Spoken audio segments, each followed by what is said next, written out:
America Israel जंग का 17वां दिन है। यह जंग 28 फरवरी 2026 को शुरू हुई थी और अब तक बहुत ही तेजी के साथ आगे बढ़ चुकी है। ईरान ने साफ कहा है कि स्ट्रेट ऑफ हॉर्मुज को ब्लॉक करने को लेकर लेवर इस्तेमाल होता रहेगा। उन्होंने ईरान के पड़ोसी देशों से भी साफ तौर पर अपील की है कि वो अमेरिकी मिलिट्री बेस बंद करें, हमलों का जवाब देते रहें। यह उनका पहला बयान था जो स्टेट टीवी पर पढ़ा गया। ट्रंप ने इस पर रिएक्ट करते हुए कहा कि हमने जीत हासिल कर ली है, लेकिन अभी काम पूरा नहीं हुआ है।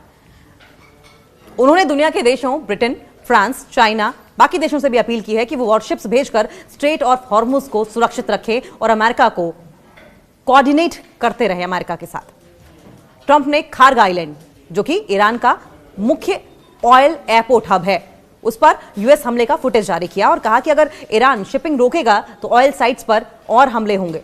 खार्ग आइलैंड पर यूएस हमला, और यूएस ने ईरान के खार्ग आइलैंड पर बड़े हमले किए, ऐसा दावा यूएस कर रहा है, जहां से ईरान का ज्यादातर क्रूड ऑयल एक्सपोर्ट किया जाता है। तो अमेरिका की कोशिश यह है कि ईरान के क्रूड ऑयल को नष्ट कर दिया जाए। कॉन्स्पिरेसी, दो इसको कहते हैं डबल स्टैंडर्ड्स। पेंटागन ने कहा कि मिलिट्री टारगेट्स तबाह हुए हैं। ईरान ने जवाब में गल्फ देशों यानी कि यूएई, सऊदी अरब, कतर पर ड्रोन मिसाइल अटैक्स किए, जिसमें यूएई के फुजैराह पोर्ट के पास हमले किए गए। ईरान ने यूएई को चेतावनी दी कि उनके पोर्ट्स और अमेरिकी हाइडआउट्स टारगेट हो सकते हैं। हॉर्मुज स्ट्रेट की स्थिति क्या है? ट्रैफिक बहुत कम है, लेकिन ईरान ने भारतीय एलपीजी जहाजों, जिसमें शिवालिक और नंदा देवी, कुल 92,700 टन को गुजरने की इजाजत दी है। ये जहाज मुद्रा और कांडला जा रहे हैं और 2 से 3 दिन में पहुंचेंगे। ईरानी राजदूत ने कहा कि भारत हमारा दोस्त है और इसलिए सुरक्षित रास्ता दिया गया, लेकिन ईरान का दावा यह है कि स्ट्रेट सिर्फ दुश्मन, और दुश्मन कौन? ईरान का यूएस और इजराइल, सिर्फ दुश्मन देशों के लिए और उनके जहाजों के लिए यह बंद है, बाकी के लिए खुला हुआ है। लेबनान में लाखों लोग बेघर हुए हैं। इराक में यूएस एम्बेसी कंपाउंड पर अटैक किया गया, जहां स्मोक और ब्लास्ट रिपोर्ट हुए। ईरान बैक्ड मिलिशिया ने जिम्मेदारी ली।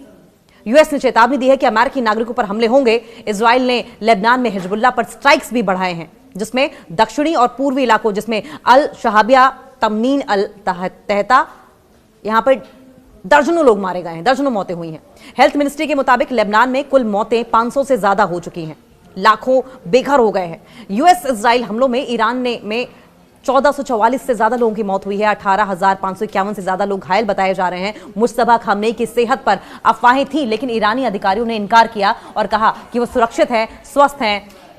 कुछ क्लेरिक्स ने उनकी लीडरशिप पर भी सवाल उठाए, लेकिन वो स्टेटमेंट जारी कर चुके हैं कि इस जंग की वजह से तेल कीमतें 23% तक बढ़ चुकी हैं। यूएन ने चेतावनी दी कि हॉर्मुज बंद रहने से खाद्य कीमतों और महंगाई बढ़ेगी।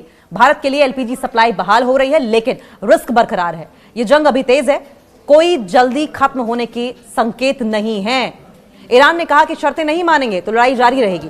रूस के तेल की खरीद पर अमेरिका की विशेष छूट। अमेरिका ने समुद्र में फंसे रूसी तेलों और पेट्रोलियम उत्पादों की खरीद के लिए 30 दिनों की विशेष छूट जारी की है। अमेरिकी वित्त मंत्री स्कॉट बेसेंट ने कहा कि इस फैसले का मकसद ईरान युद्ध के कारण अस्थिर हुए वैश्विक बाजार को संभालना है। ईरान की कड़ी चेतावनी क्या है? जाहिर है ईरान हाथ पर हाथ धरे नहीं बैठे रहेगा। ईरान ने भी साफ कर दिया है, साफ चेतावनी भी दी है कि अगर उसके ऊर्जा ढांचे या बंदरगाहों पर जरा सा भी अटैक हुआ तो पूरे क्षेत्र के तेल और गैस संसाधनों को आग के हवाले कर देगा, और यह आग जब भड़केगी तो आसपास के तमाम इलाकों को अपनी चपेट में लेगी, जो कि आधी दुनिया के लिए खतरनाक साबित होगा। ईरानी सैन्य प्रवक्ता के मुताबिक जवाबी कार्रवाई में, रिटेलिएशन में उन सभी तेल और गैस प्रणालियों को निशाना बनाया जाएगा जिनसे अमेरिका, उसके जो एलाइज हैं, अमेरिकी एलाइज को फायदा मिलता है। आईआरजीसी ने सीधी चेतावनी दी अमेरिका को, और सीधी चेतावनी देते हुए क्या कहा है? ईरान की Islamic revolutionary guard corps IRGC नौसेना के प्रमुख ने अमेरिका को डायरेक्ट वार्निंग दी है। उन्होंने कहा कि हॉर्मुज स्ट्रेट पर ईरान का स्मार्ट कंट्रोल पहले ही तेल की कीमतों का नया लेवल सेट कर चुका है। अगर खार्ग द्वीप पर कोई अटैक हुआ तो ऊर्जा की कीमतों और डिस्ट्रीब्यूशन में एकदम नया, बहुत गंभीर और एक अलग इक्वेशन देखने को मिलेगी। यह बयान ऐसे समय में आया है जब अमेरिका ने हाल ही में खार्ग द्वीप पर बहुत बड़ा अटैक किया। ऐसा दावा अमेरिका कर रहे हैं, हुआ है या नहीं कोई नहीं जानता। ट्रंप ने खुद कहा कि यूएस ने वहां 90 से ज्यादा मिलिट्री टारगेट्स को तबाह किया है, जैसे कि माइन स्टोरेज, मिसाइल बंकर, दूसरी साइट्स। साफ और धमकी पर धमकी दे रहे हैं। ट्रंप कह रहे हैं कि अगर हॉर्मुज स्ट्रेट नहीं खुला तो तेल फैसिलिटी पर भी हमला होगा, कुछ और बाकी सिर्फ मजे के लिए। ईरान तो खुद ही कह रहा है कि आप नहीं माने तो हम खुद ही तेल के जो तमाम कुएं हैं या जो भी सोर्सेज हैं वहां पर हम आग लगा देंगे। आप क्या बिगाड़ेंगे हमारा? अमेरिका के 4 एयरबेस पर मिसाइल और ड्रोन से भी अटैक किया गया है। IRGC ने दावा किया कि उसने अमेरिका के 4 एयरबेस पर मिसाइल और ड्रोन से अटैक किया। हमले में commander centre, air traffic control tower और एयर डिफेंस सिस्टम को निशाना बनाया गया। ईरान ने कहा कि तस्वीरों में बेस को भारी नुकसान देखा गया है और इस बीच इजराइल के लड़ाकू विमान ने दक्षिणी लेबनान के कई इलाकों जिब्दीन, हानन, कफर, एता अल शब और येटर में एयर स्ट्राइक्स की हैं।